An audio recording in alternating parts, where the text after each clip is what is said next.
इस वीडियो को बनाने में सबसे बड़ी प्रॉब्लम ये थी कि अगर सारे के सारे 48 लॉस की बात की जाए और एक लॉ के लिए 1 मिनट रखा जाए तो ये वीडियो 1 घंटे का बन जाएगा। इसलिए मैंने सोचा है कि इस वीडियो में इन 48 लॉज में से सिर्फ 3 ऐसे लॉस की बात करूंगा जो मुझे पर्सनली सबसे ज्यादा पावरफुल लगे, और फिर वीडियो के आखिर में आप सारे 48 लॉज अपनी स्क्रीन पर देख पाएंगे फटाफट, ताकि आप उन्हें पढ़ भी लें और ज्यादा टाइम भी ना लगे। ये वीडियो 1 घंटे का बने भी नहीं, सांप भी मर जाए और लाठी भी ना टूटे। खैर, सांप और लाठी इस सब को फिलहाल भूलकर इस बुक का थोड़ा सा मैं इंट्रोडक्शन दे देता हूं। 48 laws of power by Robert Greene. वैसे अगर आप इस बुक का नाम पहली बार सुन रहे हैं 48 लॉज ऑफ पावर, तो आपको क्या लगता है इस बुक में क्या होगा? कहीं ये कोई वर्कआउट की किताब तो नहीं है जिससे आप अपनी बॉडी को और पावरफुल बना सकते हैं? आप इन लॉज को फॉलो करेंगे तो आपके मसल्स बन जाएंगे या ऐसा कुछ? या फिर पावर का मतलब कुछ और होता है? एक वेबसाइट हुआ करती थी पहले के जमाने में, आज भी है, उसका नाम है askmen.com, askmen.com।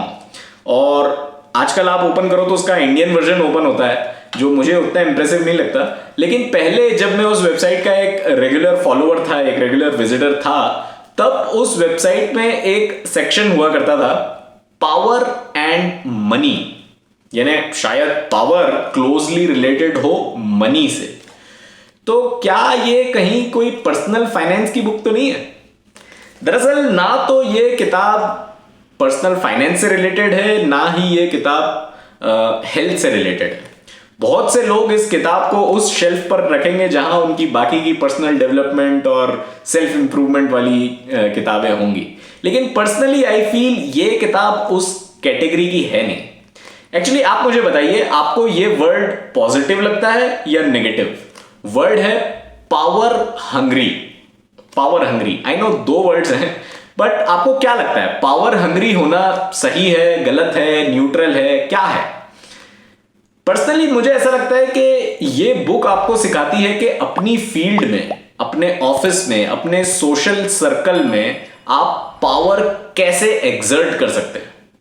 ये बुक अज्यूम करती है कि आप ऐसे एनवायरनमेंट में हैं जो बहुत कॉम्पिटिटिव है और जहां आपको ये सब श्रूड, कनिंग और एकदम चालाक लोमड़ी टाइप के टैक्टिक्स आने ही चाहिए।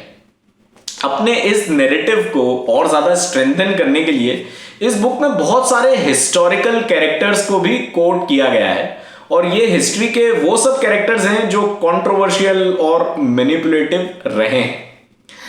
हो सकता है मेजॉरिटी ऑफ दीज 48 लॉज, क्योंकि 48 लॉज हैं इस बुक में, आपको मेजॉरिटी ऑफ दीज लॉज एकदम कंट्रोवर्शियल लगे और ऐसा लगे कि ये बुक आपका पर्सनल डेवलपमेंट तो नहीं कर रही, उल्टा आपको विलन बना रही है। एंड ट्रस्ट मी, आप पूरी तरह गलत भी नहीं है, क्योंकि हो सकता है आपको इस बुक के लॉज अपने मॉरल्स और अपनी वैल्यूज के अगेंस्ट लगे। And this is exactly why I don't think this is a personal development या सेल्फ इंप्रूवमेंट बुक। लेकिन फिर भी I recommend it because it is something very different.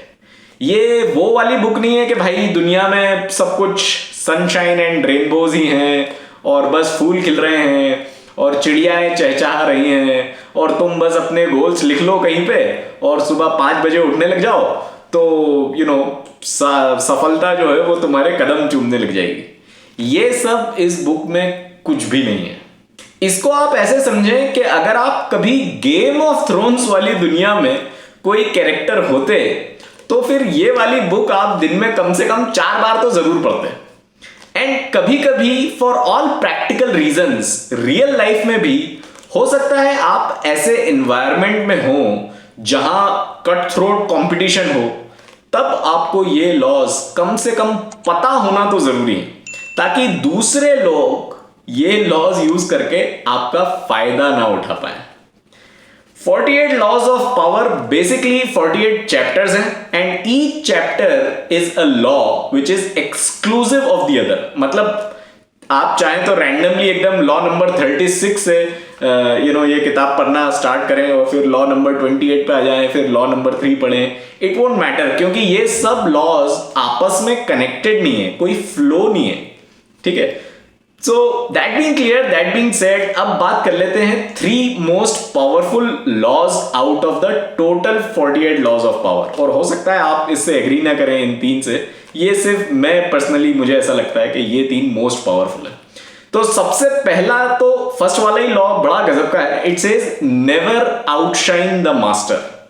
जो अथॉरिटी है, जो आपसे सुपीरियर है, उसे कभी भी आउटशाइन नहीं करना चाहिए, या कोलोकियल लैंग्वेज में कहूं तो अपने मास्टर के सामने तेज नहीं चलना चाहिए।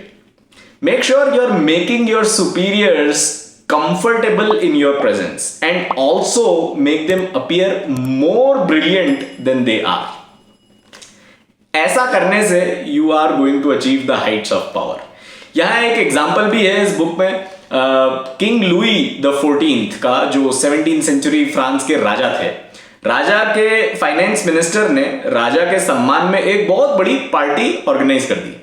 इससे फाइनेंस मिनिस्टर चाहता था कि किंग लुई को भी पता चलना चाहिए कि भाई मेरी भी बहुत कनेक्शंस हैं, मेरे भी बहुत कनेक्शंस हैं, मैं भी बड़ा आदमी हूं और मैं भी काफी पॉपुलर हूं, तो मुझे भी प्रमोशन दिया जाना चाहिए। लेकिन हुआ ये कि किंग लुई द 14th को गुस्सा आ गया। राजा को ऐसा लगा कि लोग पार्टी में उस मिनिस्टर से बहुत ज्यादा इंप्रेस्ड हैं, शायद राजा से भी ज्यादा इंप्रेस्ड उस मिनिस्टर से। बस बेचारे फाइनेंस मिनिस्टर ने जाने अनजाने अपने मास्टर को आउटशाइन कर दिया। Next day king Louis the 14th ने अपने फाइनेंस मिनिस्टर को एक झूठे आरोप में अरेस्ट करवाया और सालों जेल में कैद रखा। तो that was first law, never outshine the master. Second, इसके बाद एक बात कर लेते हैं लॉ नंबर 22 की, जो है the surrender tactic, transform weakness into power. Actually इस लॉ का कहना है कि सरेंडर करने से आपको टाइम मिलता है to recover and restrategise. Fighting gives you nothing but martyrdom. Example के लिए यहां बताया गया है China of 473 BC। King Goujian एक बैटल हार गए थे रूलर ऑफ वू से।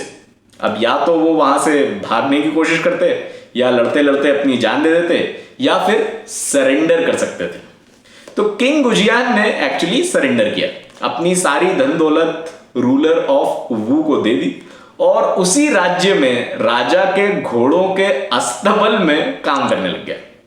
सालों बाद रूलर ऑफ वू किंग गुजियान की मेहनत, लगन और काम को देखकर उसे आजाद कर देता है।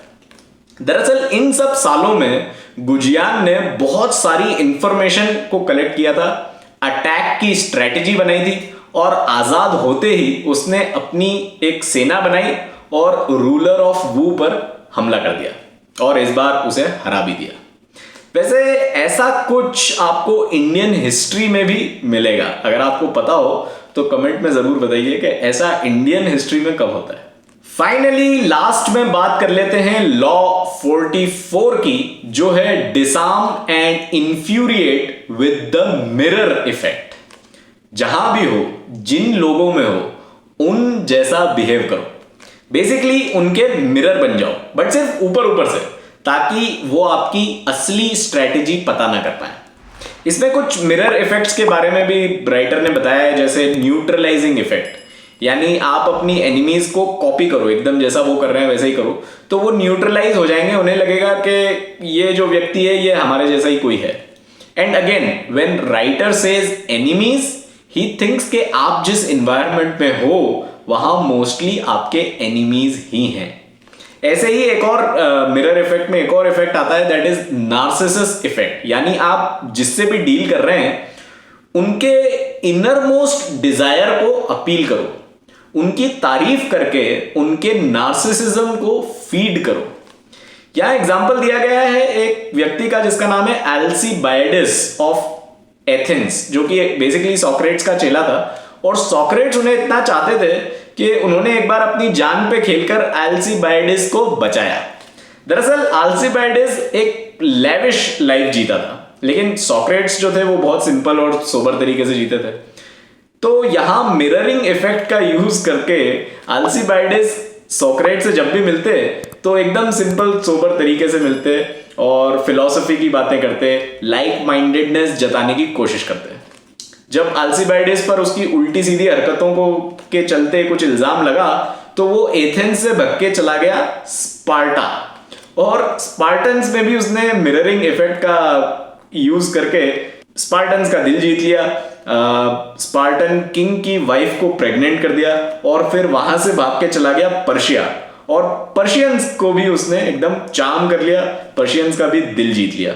वहां से फिर वो वापस आया एथेंस, और काफी लंबी कहानी है, लेकिन बेसिकली बताया गया है कि कैसे आप मिरर इफेक्ट यूज करके लोगों के दिल जीत सकते हो। So these were the 3 most powerful laws out of the 48 laws of power.